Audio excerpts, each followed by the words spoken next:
Ya Bapa yang baik, Allah yang penuh dengan kasih karunia, sesungguh-sungguhnya kami tidak mampu jauh daripadamu. Namun tipu muslihat, perdaya, dan serangan dari si jahat membuat kami terlena dan kami mengikuti keinginan kami menjauh darimu. Maka ya Bapa yang penuh kasih, Bapa yang penuh cinta dan anugerah keselamatan, kami datang kepadamu, tolonglah kami memaknai hidup yang Engkau anugerahkan kepada kami, bahwa itu semata-mata kasih sayang-Mu yang bertujuan agar kami juga meneruskan cinta kasih Tuhan kepada dunia yang gelap dan menuju kepada kebinasaan ini. Teduh tenangkanlah segala suara di dalam pikiran, hati kami yang bisa mengganggu konsentrasi. Kami tolak segala kuasa yang bisa membuat kami mengantuk, tidak konsentrasi sepanjang jalannya ibadah dan pemberitaan firman dalam nama Tuhan Yesus. Dan hidup kami semua diberkati, dipulihkan, diperbaharui sesuai dengan firman yang Engkau sampaikan. Di dalam nama Tuhan Yesus kami berdoa. Amin.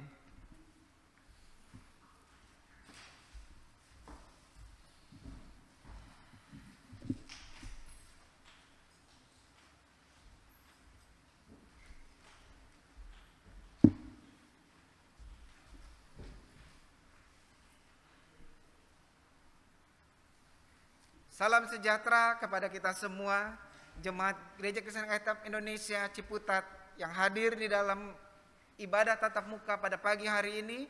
Demikian juga dengan setiap saudara-saudara yang menikmati live streaming dari channel GKI Ciputat. Tibalah waktunya kita akan membaca kebenaran firman Tuhan.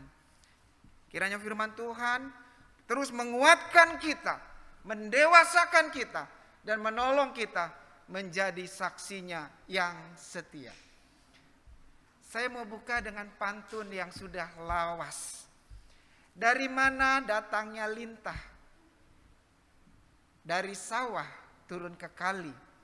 Dari mana datangnya cinta? Dari mata turun ke hati. Dari mana datangnya hidup yang penuh kemenangan? Dari kasih sayang Tuhan Yesus Juru Selamat kita. Haleluya. Amin. Saudara yang dikasihi Tuhan, lirik Amazing Grace yang ditulis tahun 1770-an itu masih fenomenal sampai dengan saat ini. Himne ini lebih dari 200 tahun menduduki rating 10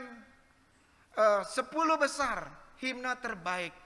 Dan sampai saat ini pun lagu ini tidak hanya dinyanyikan oleh orang-orang Kristen, tetapi juga orang-orang di luar Kristen menyanyikan pujian ini. Oke, mereka menyanyikan pujian ini sebatas lirik, sebatas himne, sebatas kandungan tulisan yang begitu indah, agung, menceritakan betapa Allah yang hidup itu hadir di tengah-tengah dunia dan juga mau hadir di dalam setiap kehidupan orang-orang ciptaannya. Desember identik dengan perayaan Natal, sukacita kelahiran Tuhan Yesus ke dunia. Di balik itu kita juga mari memaknai bahwa Bapa di surga menganugerahkan hidup yang kekal melalui anaknya yang diutus. 1 Yohanes pasal yang kelima, 1 Yohanes pasal yang keempat, ayat yang ke-9. 1 Yohanes pasal yang keempat, ayat yang ke-9 dan ayat yang ke-10.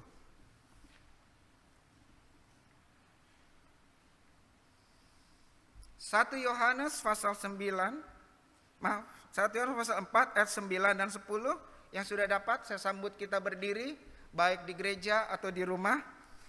Dengan bersuara, dengan hati yang gembira, kita baca bagian firman Tuhan ini bersama-sama. 2, 3. Dalam hal inilah kasih Allah dinyatakan di tengah-tengah kita, yaitu bahwa Allah telah mengutus anaknya yang tunggal ke dalam dunia, supaya kita hidup olehnya. Inilah kasih itu, bukan kita yang telah mengasihi Allah, tetapi Allah kita, dan yang telah mengutus anaknya sebagai pendamaian bagi dosa-dosa kita. Amin. Puji Tuhan. Dipersilakan duduk kembali. 1 Yohanes 4 ayat 9 dan 10. Jemaat yang berbahagia, pada bagian ini kita akan belajar betapa our master planner, betapa Allah yang merencanakan yang terbaik itu, yang memulai segala sesuatunya dari tidak ada, memelihara dan membawanya kepada kekekalan. Hatinya semata-mata diisi dengan kasih. Dan kasih itulah yang menghidupkan. Mari kita gali sebelum kita masuk kepada tema dan pembahasan. Bagian yang pertama di sini kita melihat ada misi. Ada langkah taktis Bapa. Kita temukan di sini di ayat 9b. Allah mengutus anaknya. Allah mengutus anaknya. Kita tahu siapa dia? Tuhan Yesus Kristus, juru selamat dunia. Juru selamatku dan juru selamat Bapak, Ibu, Saudara semua. Demikian juga adik-adik sekolah minggu yang sudah mengenal Tuhan Yesus. Dia adalah juru selamat yang sejati. Kalau dunia bilang ada beberapa juru selamat, Alkitab bilang Yesus satu-satunya juru selamat. No other else, nggak ada yang lain. Kalau kita dari gereja mau ke tempat tujuan kita masing-masing, bisa pilih aplikasi kendaraan yang kita pakai. Bisa aplikasi A, aplikasi B, dia bisa menghantar kita. Namun hanya satu pribadi yang bisa menghantar kita kepada sorga yang kekal, yaitu Tuhan Yesus Kristus. Amin. Kiranya kita semua di gereja ini sungguh-sungguh berkomitmen dan menghidupkan, sungguh-sungguh menyerahkan totalitas hidup kita kepada Dia. Memahami bahwa apa yang kita hidupi saat ini semata-mata karena kasih Allah. Pertama kita belajar ada misi Allah. Agar dunia ini dipenuhi dengan kehidupan, yaitu hidup yang berkenan kepada Allah. Allah mengutus anaknya. Misi Allah. Yang kedua kita melihat di sini inisiator. Pencetus kasih itu, yaitu Allah sendiri. Ayat 9 bagian A. Dalam hal inilah kasih Allah.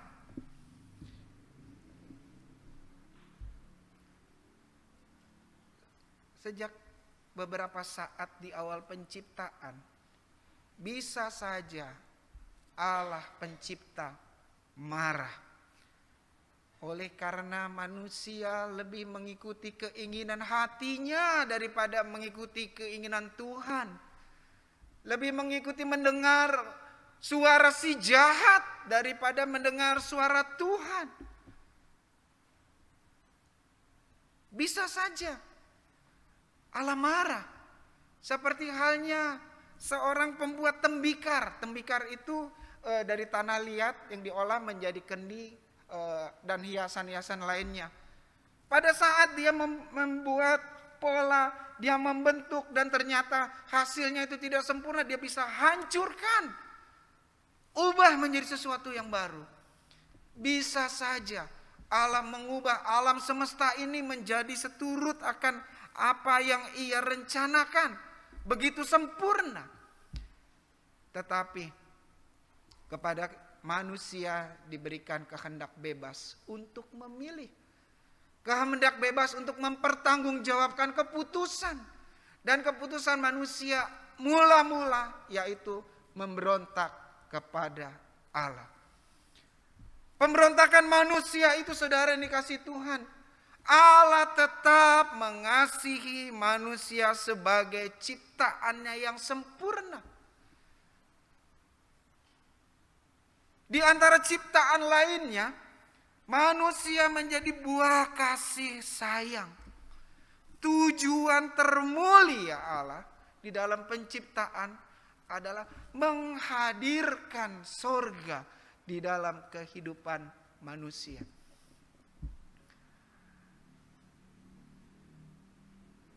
Kalau ditanya, siapa cinta Tuhan? Halo? Halo, siapa cinta Tuhan? Oke. Siapa mau setia dan turut akan panggilan Tuhan? Halo, semua. Kalau Tuhan panggil, ayo pulang hari ini. Siapa yang mau angkat tangan? Oh, puji Tuhan, puji Tuhan, puji Tuhan. 3 ya. Oke, very good. Daripada tidak sama sekali gitu ya.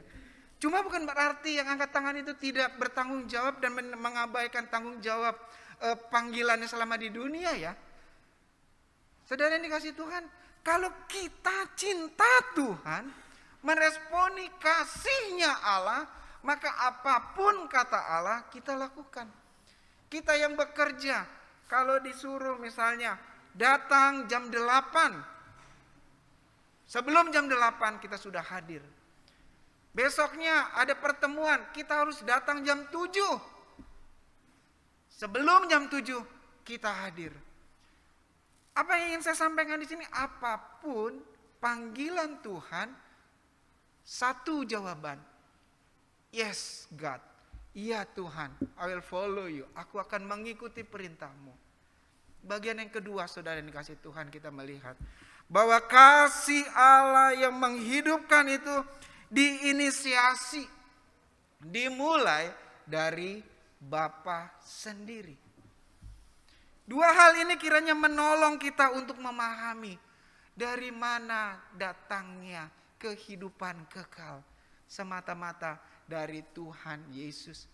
Dari mana kita bisa cinta mengasihi Allah? Oleh karena kasihnya, cintanya sudah kita nikmati, mari kita hidupi dan kita sampaikan juga kepada orang-orang di sekitar kita. Tema firman Tuhan pada pagi hari ini adalah hati yang tertawan oleh cinta kepada Tuhan Yesus. Hati yang tertawan oleh cinta kepada Tuhan Yesus. Dari misi dan inisiasi Allah Bapa di sorga. Yesus hatinya tertawan untuk mengikuti kehendak Bapanya. Dia sebagai putra tunggal harus datang ke dunia yang berdosa. Harus mengosongkan dirinya agar ia bisa menjadi sama dengan manusia. Bahkan dia sudah tahu bahwa dia akan ditolak, bahwa dia akan menderita, bahwa dia akan mati sengsara oleh karena cinta Bapa kepada dunia yang berdosa ini.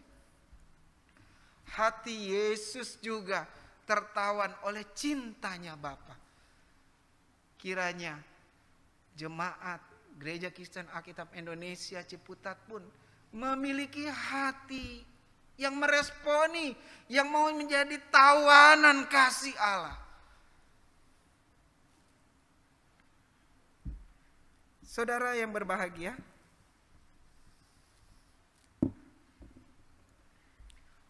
1 Yohanes pasal 4 ayat 9 di 10. Di sini kita melihat bahwa kasihnya Allah itu bukan karena Allah mengasihi karena kita mengasihi. Allah mengasihi karena kita melayani. No. Justru sekalipun kita anak-anak Tuhan seringkali nakal, sering-sering gagal, sering-kali menyeleweng, sering-kali berdosa. Namun kasihnya itu saudara yang dikasih Tuhan hendak membawa kita kepada pendamaian bagi dosa-dosa kita. Firman Tuhan berkata bahwa upah dosa ialah maut. Satu-satunya jalan keselamatan dengan menghadirkan putra tunggal Bapa ke dunia yaitu Yesus. Dan satu-satunya cara agar kita bisa masuk kepada kekekalan kekal, keselamatan kekal, kehidupan bersama Bapa yang kita kasihi itu, yaitu meresponi panggilannya. Hati kita pun tertawan oleh kasih-Nya, oleh kehendaknya menjadi juga duta-duta pendamaian bagi dunia ini.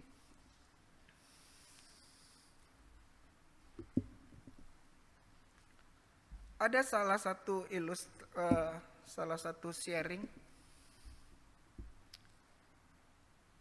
seorang pelacur datang kepada seorang hamba Tuhan, dia menangis. Dia berkata demikian, "Pak, saya sudah menjual putri saya yang berusia balita bagi orang-orang yang memiliki penyimpangan seksual." Balita. Sebagai hamba Tuhan, Bapak ini begitu terkejut.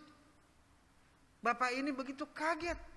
Bagaimana seorang ibu, oke lah kalau mau berdosa sendiri gitu.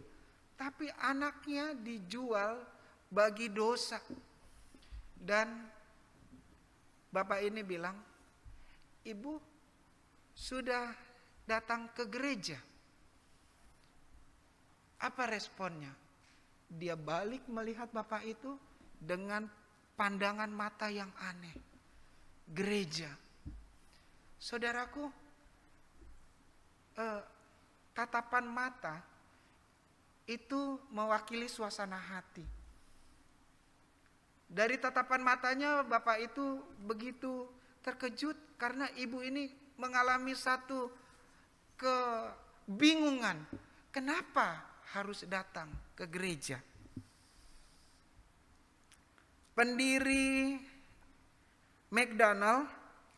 Gordon MacDonald bilang begini, "Dunia bisa melakukan hampir segala sesuatu baik, bahkan lebih baik dari gereja. Anda tidak perlu menjadi orang Kristen untuk membangun rumah yang memberi makan orang yang kelaparan atau merawat orang sakit. Hanya ada satu hal yang bisa dilakukan di dunia ini. Dunia tidak bisa menawarkan kasih Allah."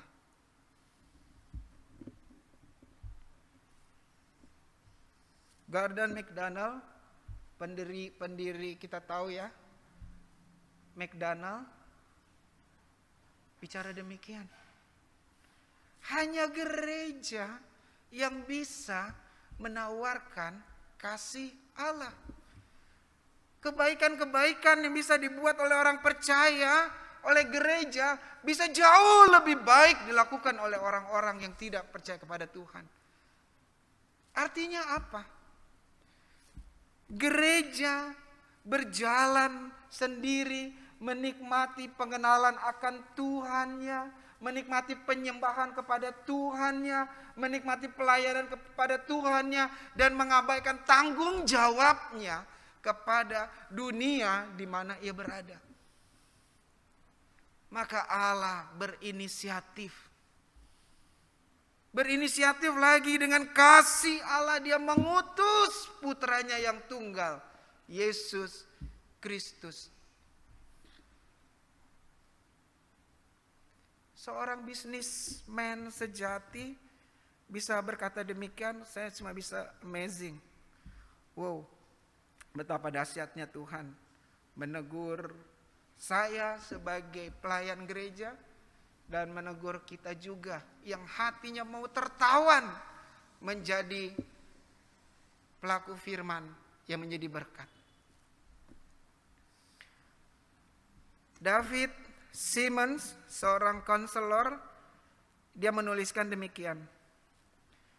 Bertahun-tahun yang lalu saya sampai pada kesimpulan bahwa ada dua penyebab umum dari masalah emosional di antara orang Kristen Injili. Kegagalan untuk memahami, menerima, dan menghidupi kasih karunia dan pengampunan tak bersyarat dari Allah. Dan kegagalan meneruskan kasih pengampunan dan kasih karunia tak bersyarat kepada orang lain. Kita membaca, kita mendengar, kita percaya teologi kasih karunia yang baik, tapi kita tidak menghidupinya. Kabar baik tentang Injil kasih karunia tidak menembus tingkatan emosi kita. Satu perenungan yang dahsyat. Seorang konselor berkata demikian. Kegagalan gereja adalah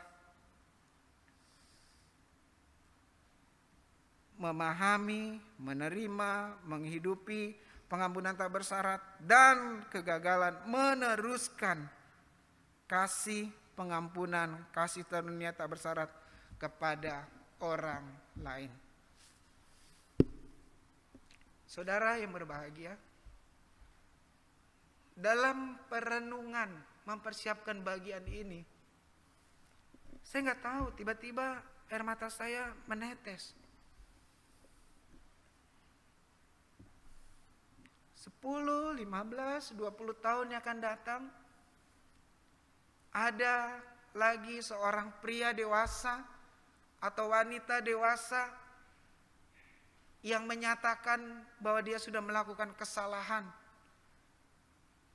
Rumah tangganya berantakan, karirnya berantakan, dia begitu rusak oleh kejahatan dunia ini, dan dia datang kepada gereja. Lalu pelayan gereja berkata, apa yang kamu sudah lakukan selama ini di dalam perjalanan kehidupan kedewasaan?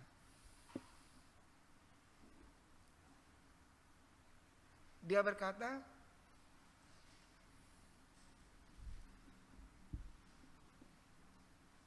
ada pelayanan yang diselenggarakan oleh gereja. Pelayanan kategorial, salah satunya sekolah minggu. Namun, saya tidak mendapatkan sesuatu dari sekolah minggu. Apa yang ingin saya sampaikan? Kegagalan kekristenan di masa mendatang itu ternyata bisa dimulai oleh kita.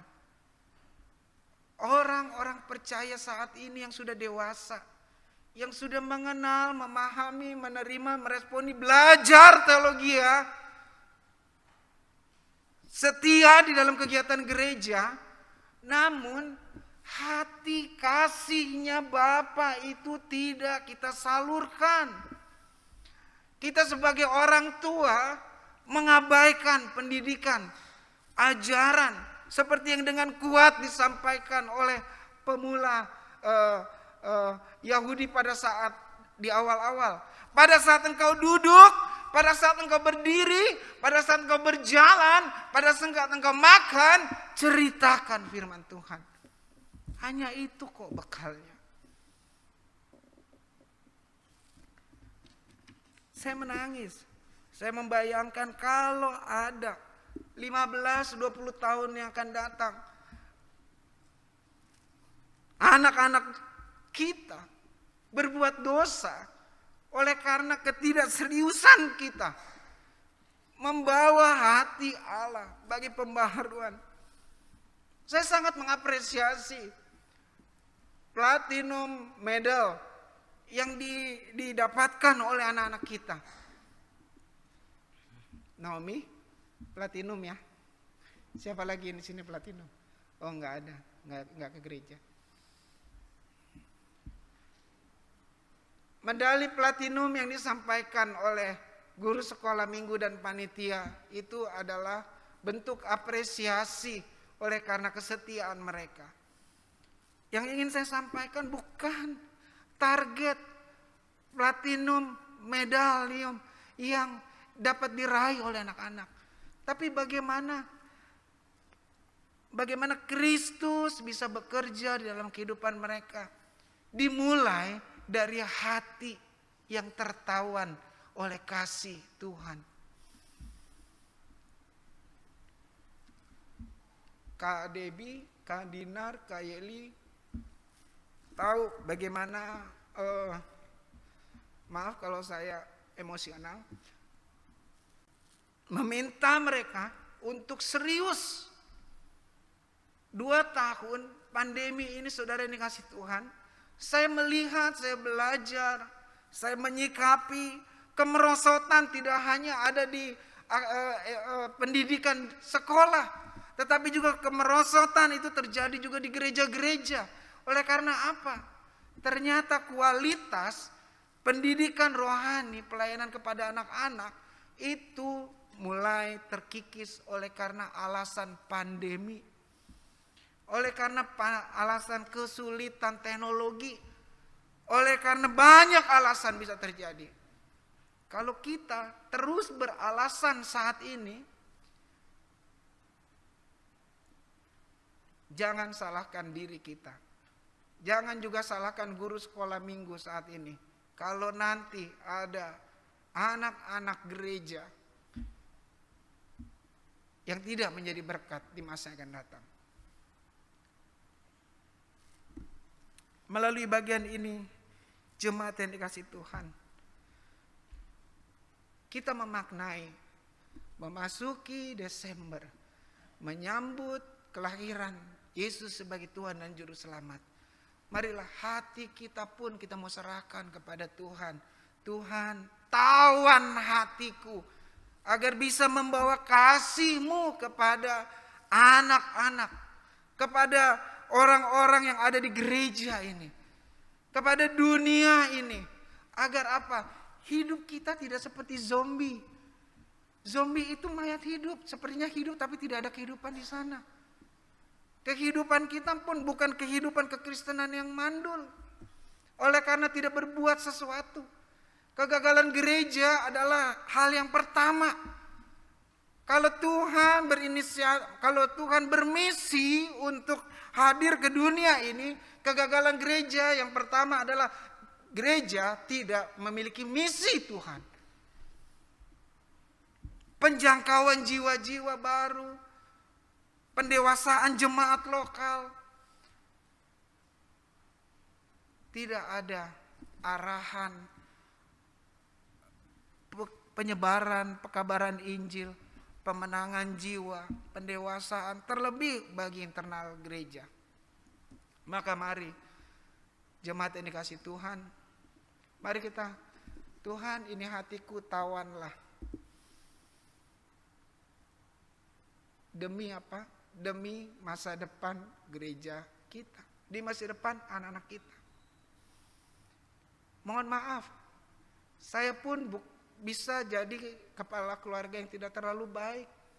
Karena ada kalanya fail, sekalipun di rumah ada ibadah malam, setiap malam sebelum tidur.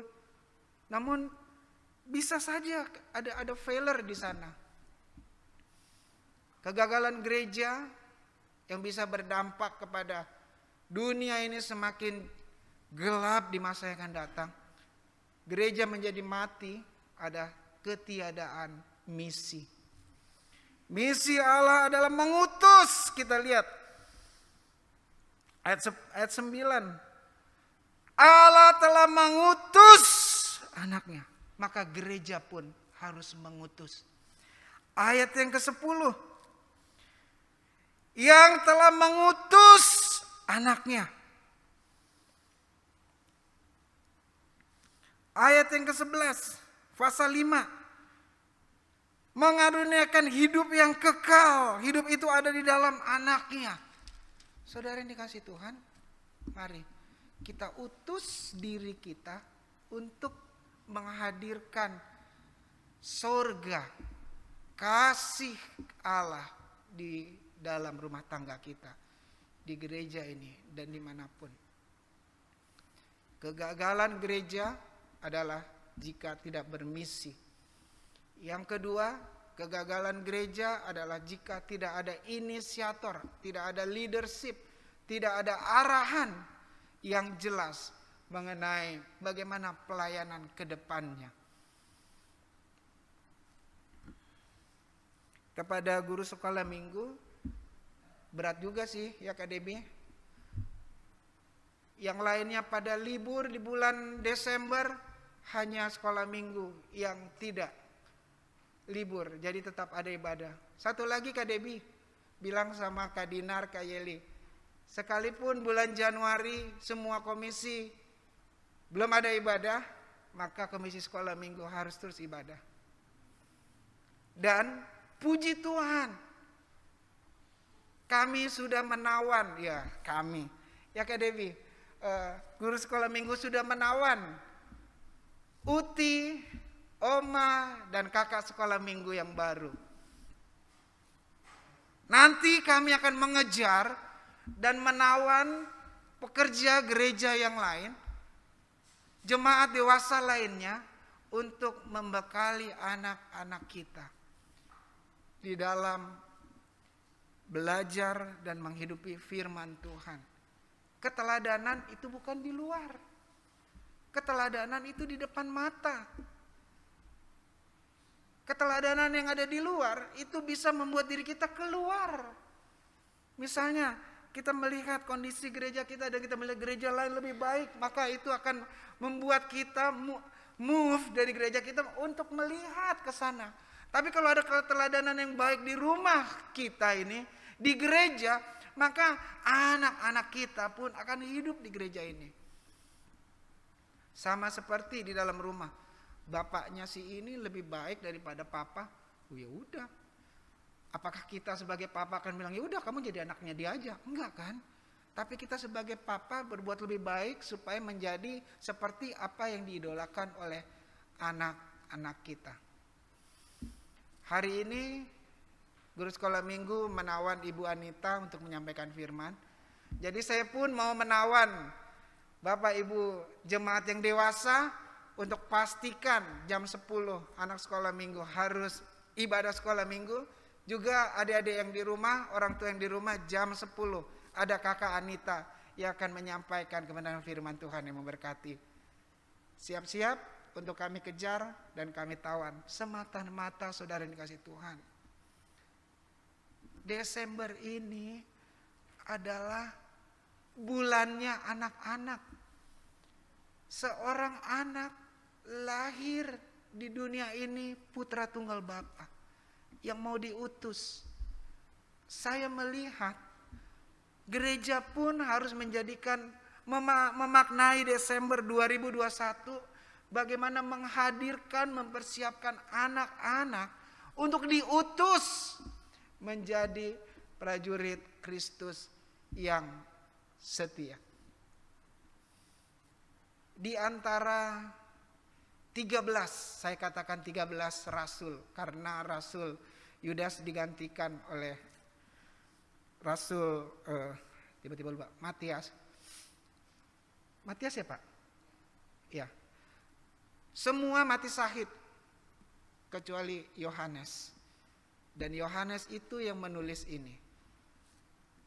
Rasul Yohanes yang mati tua, dia memiliki hati yang begitu indah dalam Tuhan dan diberikan kesempatan tidak seperti rasul lainnya.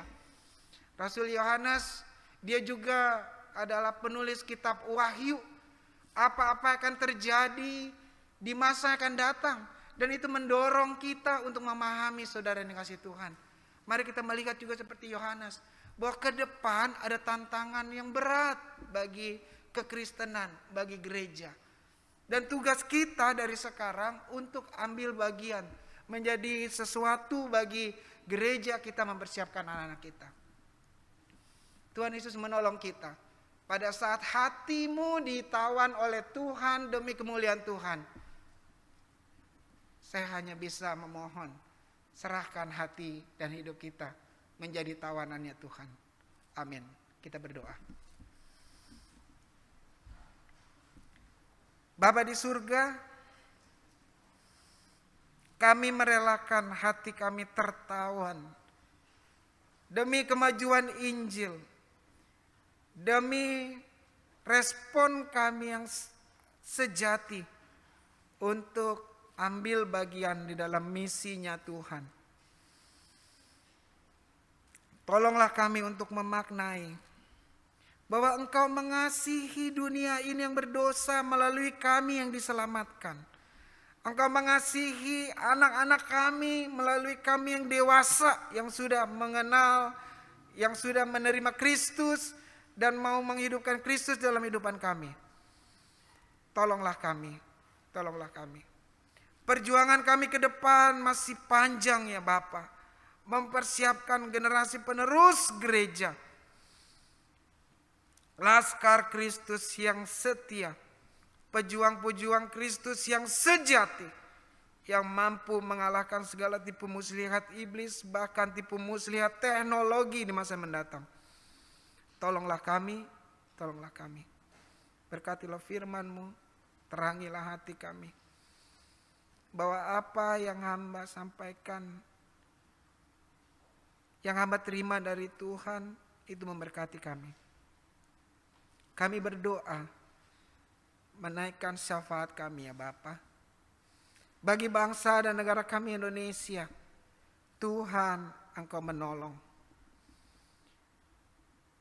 Ketakutan pandemi gelombang ketiga akan varian virus corona yang 500 kali katanya lebih beresiko daripada varian yang lainnya. Lindungilah kami, jagailah kami. Jangan biarkan ketakutan dunia itu membuat kami takut dan tidak mengandalkan Tuhan. Kami mau terus mengandalkan Engkau ya Bapa. Tolonglah pemerintah kami dalam membuat keputusan strategis di dalam kesehatan, di dalam pendidikan, di dalam keamanan, dan di dalam segala aspek. Kami berdoa untuk gereja Tuhan seluruh dunia. Gereja Tuhan melalui sinode Gereja Kristen Alkitab Indonesia. Gereja Tuhan melalui GKAI Jemaat Ciputat. Ya Tuhan, tolonglah agar kami menangkap misi Tuhan, menangkap visinya Tuhan, memenangkan jiwa-jiwa baru, mendewasakan jiwa-jiwa jemaat, dan hidup kami semua dipersembahkan menjadi dupa yang harum demi kemuliaan-Mu. Tolonglah, jamahlah hamba-Mu Bapak Pendeta Joko yang sedang sakit. Sembuhkanlah ya Tuhan, kasihanilah. Tolong Ibu yang mendampingi. Sekalipun beberapa kali juga Ibu mengalami sakit ya Tuhan, namun kesetiaannya Engkau sambut. Berikan kesehatan kepada hamba-Mu Bapak Pendeta Joko dan juga dengan Ibu Tri. Hamba-Mu Bapak Pendeta Daniel, Ibu dan keluarga Engkau memberkati. Hamba-hamba-Mu majelis, ketua komisi, koordinator pos, guru sekolah minggu, semuanya Tuhan berkati dan tolong. Agar kami mempersiapkan langkah-langkah strategis dan mengerjakan yang terbaik di dalam pelayanan kami ke depan. Sebagai bentuk kami memaknai Natal 2021. Bapa di surga, jemaat kami yang mencari pekerjaan, berikanlah kesempatan kepada mereka bekerja. Anak-anak-Mu yang belum berumah tangga, Engkau berikan kesempatan kepada mereka menemukan jodoh yang dari Tuhan. Anak-anakmu yang merindukan hadirnya buah cinta mereka dalam rumah tangga, yaitu anak-anak yang manis. Kami mohon, berikanlah ya Tuhan. Janganlah tangguh-tangguhkan anak di tengah-tengah rumah tangga mereka. Segala pergumulan dan masa depan jemaat Tuhan, kami bawa kepadamu. Kiranya Engkau hadir di dalam kehidupan seluruh jemaat dan pelayan. Kami berdoa untuk setiap kegiatan gereja. 12 Desember, Natal Sekolah Minggu Tuhan Tolong. 18 Desember, Natal Gereja Tuhan Tolong. Demikian juga dengan ibadah raya, ibadah malam Natal, ibadah tutup tahun, ibadah awal tahun. Semua kami mau bersandar dan bergantung kepada Tuhan. Tolonglah kami dimampukan mengerjakan tugas dan tanggung jawab kami. Ya Bapa di surga, kami juga hendak menyerahkan persembahan sebagai syukur kami. Mengembalikan persepuluhan sebagai ketundukan kami akan perintah Tuhan. Biarlah kami memberi dengan sukacita dan Tuhan memberkati segala bentuk pekerjaan dan usaha-usaha kami. Kami mohon kepadamu. Ya Bapa di surga, kami menyerahkan secara khusus anak-anak sekolah minggu Gereja Kristen Alkitab Indonesia Ciputat.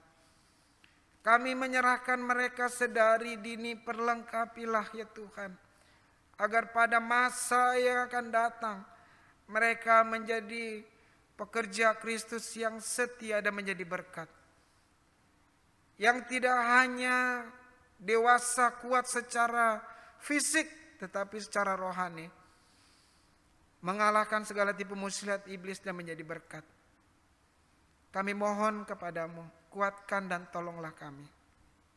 Ini doa, seru permohonan kami kepada Bapa di surga. Dengan penuh bahagia dan ucapan syukur kami sampaikan kepadamu ya Bapa. Kami berdoa di dalam nama Tuhan Yesus Kristus yang sudah mengajar kami berdoa. Mari kita bersama-sama mengucapkan doa Bapa kami.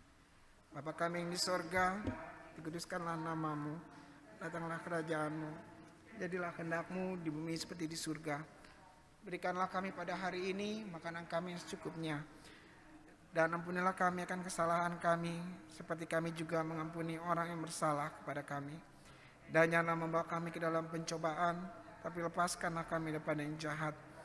Karena Engkau-lah yang punya kerajaan dan kuasa dan kemuliaan sampai selama-lamanya. Amin. Tuhan Yesus memberkati dan menolong kita. Amin.